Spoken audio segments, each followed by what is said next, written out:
Praise the lord. Good morning. ప్రభువైన యేసుక్రీస్తు శుభనామంలో మీ అందరికీ వందనములు.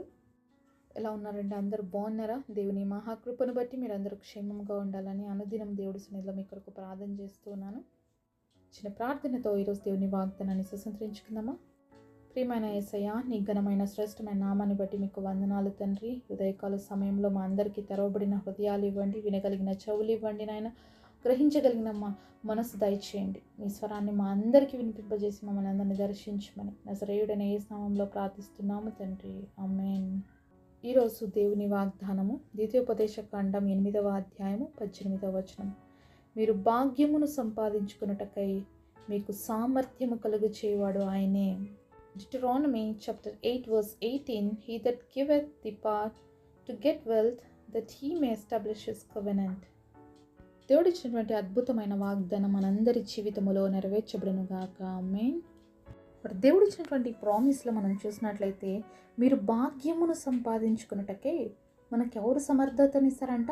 దేవుడు మాత్రమే ఇవ్వగలడండి. మరి దేవుడిచ్చేటువంటి వెల్త్ అది ఎప్పటికి కూడా మనకి స్థిరంగా ఉంటుందన్నమాట. అయితే ఈ వెల్త్ని మనం సంపాదించుకోవడానికి కోసము ఈరోజు చాలా ప్రయాసపడుతుంటారు. చాలామంది రాత్రనక పగలనక కష్టపడుతూనే ఉంటారు. అయితే దేవుడి మాట ఈ విధంగా సెలవిస్తుంది, మీరు ఏదైనా సంపాదించుకోవడానికి ఆ సమర్థతని ఎవరు ఇస్తారంట? దేవుడు మాత్రమే ఇస్తాడు.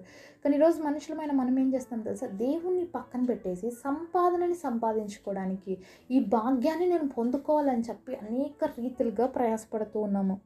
సామెతల గ్రంథం 22వ అధ్యాయం 4వ వచనంలో చూసినట్లయితే, యెహోవా యందు భయభక్తులు కలిగిండుట వినయమునకు ప్రతిఫలము, ఐశ్వర్యమును ఘనతయు జీవమును దాని వలన కలుగును. మరి ఐశ్వర్యము ఘనత ఇవన్నీ ఎలా కలుగుతాయి ఒక వ్యక్తికి అంటే, యెహోవా యందు భయభక్తులు కలిగి ఉండట ద్వారా. మరి అది వినయమునకు ప్రతిఫలముగా దేవుడిచ్చేటువంటి ఆశీర్వాదమే ఐశ్వర్యము, ఘనత అన్నీ కూడా దేవుడి వలన మాత్రమే మనము పొందుకుంటాము అని దేవుడి వాక్యం బహు స్పష్టంగా తెలియజేస్తుంది. కాబట్టి ఈరోజు నేను ధనమును, సమృద్ధిని అన్నిటినీ నా జీవితంలో కలిగి ఉండాలని ఆశపడే ప్రతి వ్యక్తి ఏం చేయాలో తెలుసా? దేవుని యందు భయభక్తులు కలిగి ఉండాలి. దేవుడి యందు భయభక్తులు కలిగి ఉంటే ఆయనే మనకు సమస్తాన్ని ఇస్తాడు. ఆయనే మనకి వెల్త్ని సంపాదించుకునేటువంటి జ్ఞానాన్ని, అలాగే పొందే జ్ఞానాన్ని ఇస్తాడు. ఈ లోకంలో మనం ఏదైనా పొందుకోవాలి అంటే అది కేవలం దేవుడు మాత్రమే ఇవ్వగలడండి. ఒక మంచి భార్యను కానీ మంచి భర్తను పొందుకోవడం కూడా దేవుడిచ్చే ఆశీర్వాదమేనండి అది.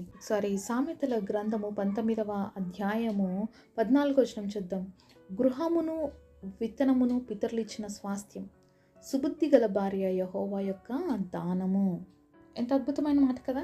మరి గృహములు విత్తనములు, ఎందుకంటే పూర్వకాలంలో వాళ్ళకి ఎక్కువ మరి పొలాలు పంటలు ఉండేవి కాబట్టి వాళ్ళ తర్వాత వాళ్ళ బిడ్డలకు వచ్చేవి ఆ విత్తనాలు కానీ వాళ్ళకు ఉన్నటువంటి గృహాలు, అవి పితరులు ఇస్తారు. కానీ సుబుద్ధి కలిగిన భార్యని ఎవరు ఇస్తారంట? అది దేవుడిచ్చేటువంటి దానం. అంటే సుబుద్ధి కలిగిన భార్య కావచ్చు, సుబుద్ధి కలిగిన భర్త కావచ్చు, అది ఎవరి దగ్గర నుంచి పొందుకోగలుగుతాం మనం? దేవుడి దగ్గర నుంచి మాత్రమే. ఈరోజు దేవుడిచ్చే వరకు ఎవరు వెయిట్ చేయటం లేదండి. ఎవరికి సుబుద్ధి ఇట్లాంటివి ఎవరికి అవసరం లేదు. ఈరోజు అందరికీ ఏం కావాలి తెలుసా? బ్యూటీనెస్ కావాలి, తర్వాత వెల్త్ కావాలి, డబ్బులు, తర్వాత ఆస్తిపాస్తులు, సంపదలు కావాలని చూస్తున్నారు. కానీ మరి దేవుడు ఇచ్చేటువంటి ఆ యొక్క సుందరమైన లక్షణాన్ని కలిగినటువంటి వ్యక్తుల కోసం ఎవరు వెయిట్ చేయట్లేదు. ఇంకొక మాట కూడా రాయబడిందండి బైబిల్లో, మరి గుణవతి అయిన భార్య దొరుకుట అరదు, అట్టిది ముత్యముల కంటే శ్రేష్టమైనది. మరి అది భర్తగా కూడా చెప్పుకోవచ్చు. మరి గుణవంతుడైనటువంటి భర్త దొరకడము ముత్యముల కంటే శ్రేష్టమైనది.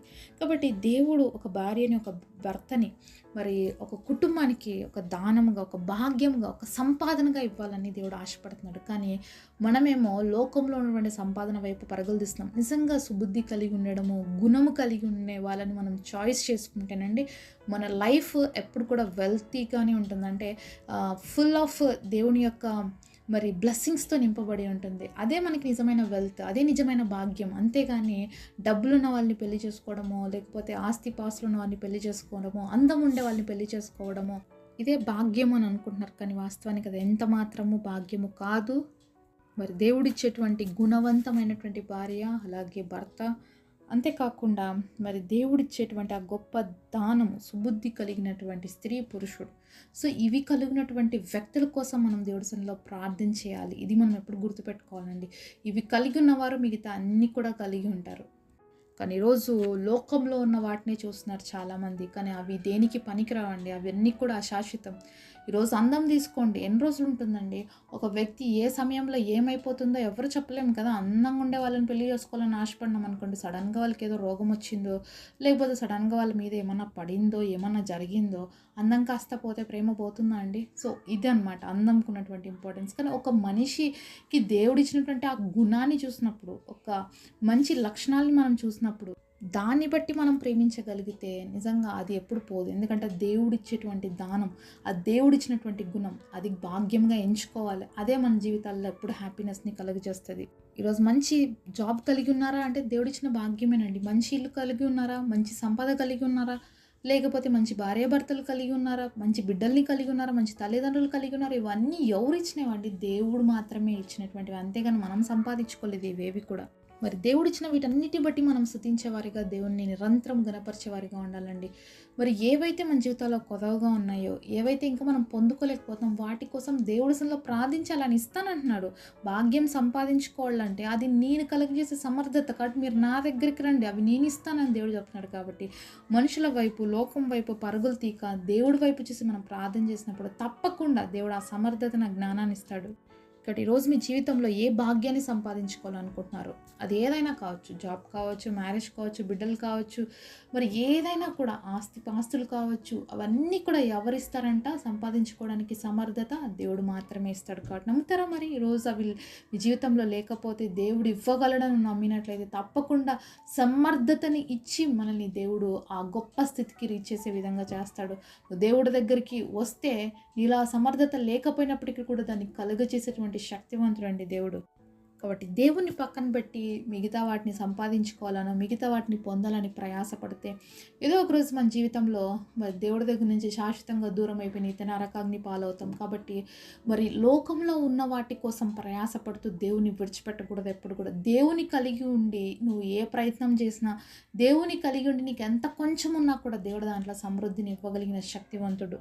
మరి బైబిల్లో ఎంతోమంది వ్యక్తుల్ని దేవుడు పిలిచినప్పుడు వాళ్ళు చాలా తక్కువగా ఉన్నారంటే, అబ్రహాం ఒక బొమ్మలు నమ్ముకునే వ్యక్తిని అయితే నేషన్స్కే తండ్రిగా మారుస్తానన్నాడు దేవుడు. అదే ప్రామిస్ నెరవేర్చాడు. అతను దేవుడికి మార్చేప్పుడు, అబ్రహాం నువ్వు చూడు, నువ్వు ఏ దిక్కు చూస్తే అన్ని దిక్కులు నీకు ఇస్తాను, తూర్పు, పడమర, ఉత్తర, దక్షిణ అన్ని వైపులు చూసినప్పుడు అన్ని వైపుల నుంచి దేవుడు అతన్ని బ్లెస్ చేశాడు.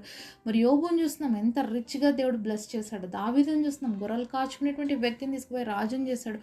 ఇలా బైబిల్లో ఎంతోమంది దీన స్థితిలో ఉన్నప్పుడు వాళ్ళని దేవుడు ఎత్తిపట్టి ఉన్నత స్థితిలోకి తీసుకుపోయాడండి. కాబట్టి ఈరోజు దేవుని యందు భయభక్తులు కలిగి ఉండడం మనం నేర్చుకుంటే, దేవుడి పైన ఆధారపడి ఉండడం మనం నేర్చుకుంటే, దేవుడి వైపు మనం చూడగలిగితే మన జీవితాల్లో ఏ ఆశీర్వాదం అనేది కొదవ ఉండదన్నమాట.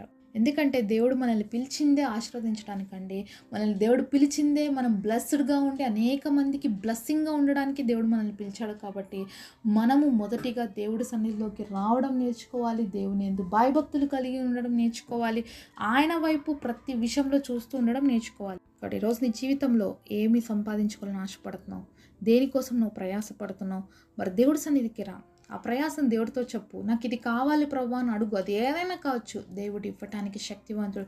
నీకు అసాధ్యమేమో, నీ స్వశక్తి చేత, నీ సొంత జ్ఞానం చేత, మన స్వశక్తి చేత దేన్ని మనం సంపాదించుకోలేము. కానీ దేవుడి పైన ఆధారపడిన ప్రతి పరిస్థితిలో దేవుడే కార్యాలు జరిగిస్తాడు, చేసి చూపిస్తాడు. కాబట్టి ఏమి సంపాదించుకోవడానికి ఈరోజు నీ జీవితంలో దేవుని పక్కన పెట్టావో దయచేసి దేవుని దగ్గరికి నువ్వు వచ్చి మిగతావి పక్కన పెట్టినట్లయితే, దేవుని కలిగి ఉన్నప్పుడు మిగతావన్నీ కూడా మనం పొందుకోగలుగుతాం. ఎందుకంటే దేవుడి వాక్యం ఈ విధంగా సెలవిస్తుంది, మొదటిగా నా రాజ్యమును నీతిని వెతకండి, అప్పుడు అవన్నీ కూడా మీకు అనుగ్రహించబడతాయి.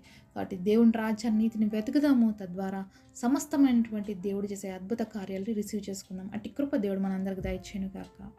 పరిశుద్ధుడైన తండ్రి, మీరు మాతో మాట్లాడిన ప్రతి మాట కొరకు వందనాలు తండ్రి. అయ్యా, భాగ్యమునిచ్చే దేవుడు, దాన్ని సంపాదించుకునేటువంటి సమర్థతను కలిగజేసే దేవా, ఈరోజు మా జీవితాల్లో ఎక్కడెక్కడైతే మేము లాగింగ్గా ఉన్నామో, ఎక్కడైతే మేము కొరతతో ఉన్నామో, మా యొక్క ఏ పరిస్థితి అయితే మా జీవితంలో తండ్రి నాయన లేమికి కారణంగా ఉందో, మరి మేము ఇబ్బందులు పడే విధంగా చేస్తున్నాయో, అవన్నిటినీ మా జీవితాల నుంచి తొలగించండి. మేము నీ పైన ఆధారపడి సమస్తాన్ని మీ దగ్గర నుంచి పొందుకునేందుకు, నీ యందు భయభక్తులు కలిగి జీవించడానికి మా అందరికీ కృపనివ్వమని, యేసు నామములో గొప్ప వాగ్దానం నెరవేర్చమని యేసయ్య పేరిట ప్రార్థిస్తున్నాము తండ్రి, ఆమేన్.